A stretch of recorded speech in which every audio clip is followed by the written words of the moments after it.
Oh boy, we have drama in the Stardew Valley community, and not between two community members, it's between the community and Wizards of the Coast. If you haven't heard of Wizards of the Coast, they're the publisher of Dungeons & Dragons, and they're part of Hasbro. Under Dungeons & Dragons exists Baldur's Gate 3, which is essentially a video game form of Dungeons & Dragons. If you haven't played Baldur's Gate 3, play it first of all, which leads us to what the issue is. About a month ago, a mod for Stardew Valley released based on Baldur's Gate 3. It's called Baldur's Village, and it is absolutely humongous, almost like the size of Expanded.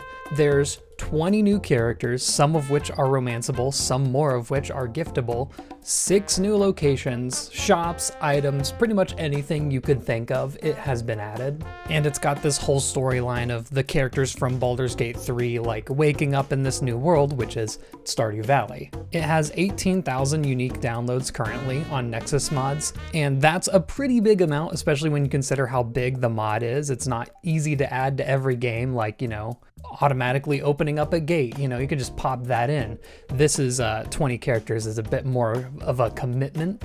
So that released. Larian's CEO, Larian is the company who directly made Baldur's Gate 3, praised the mod. Quote, "So much love went into this, amazing work." So there you go, official stamp of approval from the company that made the game. We're all good, right? Apparently not, because as I believe this is a first for Stardew Valley mods, Wizards of the Coast has issued a DMCA to the mod.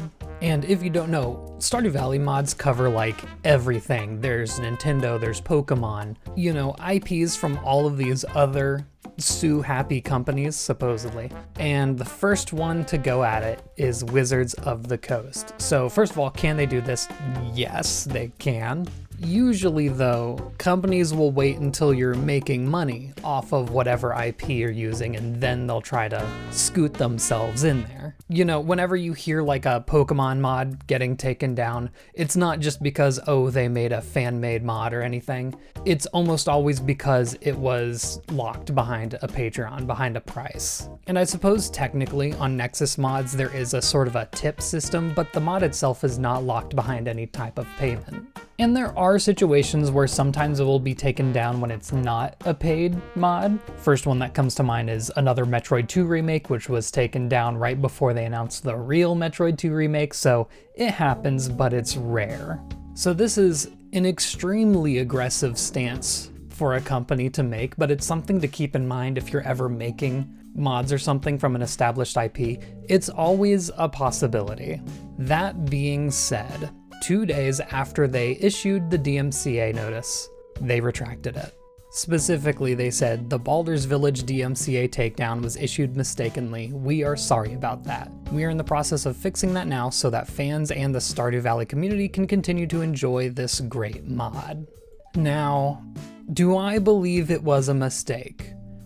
No, I don't. And that's mostly because of Wizards of the Coast's history over the last couple of years. They used to be a very reputable company, but then they were hit with PR disaster after PR disaster that kind of just tore them to shreds. I think the most notable one is they have an open gaming license for D&D, and I'm not going to pretend I know exactly what that means, but it essentially means you can make fan works that draw revenue with D&D. I want to say this applies to D&D podcasts and such. They did try to walk this back in 2023, which I believe coincides with them being acquired by Hasbro, but they did retract that pretty quickly after getting huge amounts of backlash and scarring their reputation permanently, which sounds kind of familiar, doesn't it? And then there's a bunch of smaller issues like the monetization of new D&D books, like early access with pre-orders and all that kind of stuff, and the use of generative AI in promo materials, which they denied at first,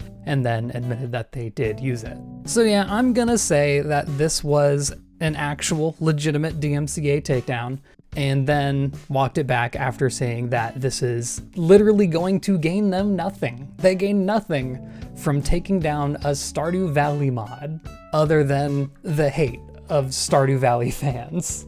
So I suppose you can let this be a sobering reminder that they can do this. Any company can do this at any time. For any mod that you've worked on for a super long amount of time, it can just get nuked by the company. And that isn't to say, you know, it gets removed from like the more official sites like Nexus Mods, but it'll still be out there somewhere. You know, usually when it's a DMCA'd mod, you can find it in a Discord or something. It's always out there. As for actual tangible effects though, I have noticed that the Baldur's Village mod has gotten a lot more downloads in the last couple of days. So you know what? Good for them. And you want to know what else? This is a side tangent, but I looked at the posts of the mod in Nexus Mods where you can see like people's comments. And there are fans of Baldur's Gate 3 that have picked up Stardew Valley because of this mod, which is wild to me. That's huge. That's influence. That's just so cool to see. Anyway, weird video, I know, but I thought it was worth talking about. See you in the next one.